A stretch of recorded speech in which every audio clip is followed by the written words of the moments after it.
من الشیطان الرجیم بسم اللہ الرحمن الرحیم اللہم صلی علی محمد وآل محمد۔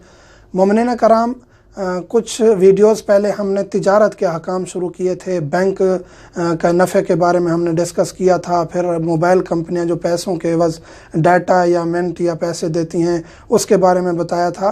آج ہم ذکر کریں گے کہ نفع خوری، یہ لفظ استعمال کیا جاتا ہے کہ ناجائز نفع خوری کیا ہے۔ تو شرعی لحاظ سے ایک چیز آپ 10 روپے کی 100 روپے کی بھی بیچ سکتے ہیں، اس میں کوئی حرج نہیں ہے۔ 100 روپے کی آپ اس کو 500 روپے کی بھی بیچ سکتے ہیں، اس میں کوئی حرج نہیں ہے۔ لیکن کچھ کنڈیشنز ہیں جن کا ذکر کرنا ضروری ہے۔ ایک انسان کوئی چیز تاجر ہے، کسی بھی اس میں بزنس میں ہے، اس کو کس طرح تجارت کرنی چاہیے، کیونکہ تجارت ایک مقدس پیشہ ہے، مستحب ہے تجارت کرنا، اپنے اور اپنے اہل و عیال کے لیے تجارت کرنا اور حلال رزق کمانا باعث ثواب ہے۔ انسان صبح گھر سے نکلتا ہے، جب تک واپس نہیں آتا اس کا وہ ٹائم اس کے لیے ثواب کا باعث بنتا ہے اور فرشتے اس کے لیے ثواب لکھتے رہتے ہیں۔ مستحب کام ہے تو اس مستحب کام میں اچھائی ہوگی تو یہ ثواب کا باعث ہوگا۔ اور اس میں اچھائی کیا ہے؟ شریعت یہ کہتی ہے کہ اگرچہ کوئی لمٹ نہیں ہے نفع کی، آپ زیادہ نفع لے سکتے ہیں، لیکن آپ انصاف کرنا چاہیے، آپ کو نفع میں انصاف کرنا چاہیے۔ آپ اگر 110 روپے کی چیز ہے 120 یا 30 روپے میں بیچ کے اپنا اچھا گزارا کر سکتے ہیں تو آپ کو زیادہ مہنگی نہیں بیچنی چاہیے۔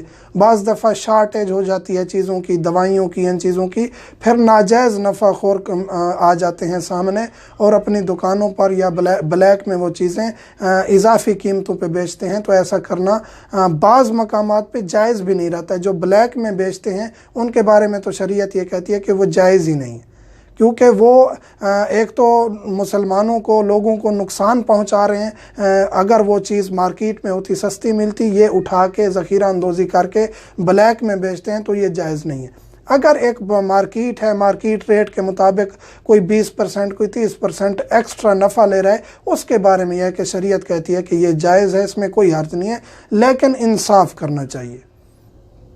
مومن سے شرعاً اپنی حاجت سے زیادہ نہیں لینا چاہیے۔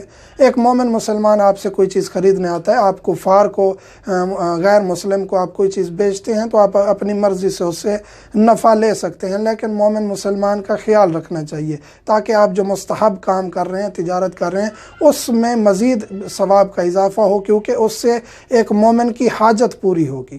اگر وہ کہیں اور سے لیتا ہے، وہ چیز اس کو مہنگی ملتی ہے، آپ کے پاس آتا ہے، آپ اس کو وہ چیز سستی دیتے ہیں، آپ کو اپنا نفع بھی مل رہا ہے، لیکن اس کی مومنیت کا خیال رکھ رہے ہیں تو اس میں آپ کے ثواب میں اضافہ ہوگا اور اس کی حاجت پوری ہوگی، تو اس سے آپ کو دعائیں بھی ملیں گی اور آپ سے اللہ اور اہل بیت کی ذات بھی راضی ہوگی۔ مومنین سے ملتمس ہوں مجھے، میرے بچوں کو اور والدین کو دعاؤں میں یاد رکھا کریں۔ والحمدللہ رب العالمین۔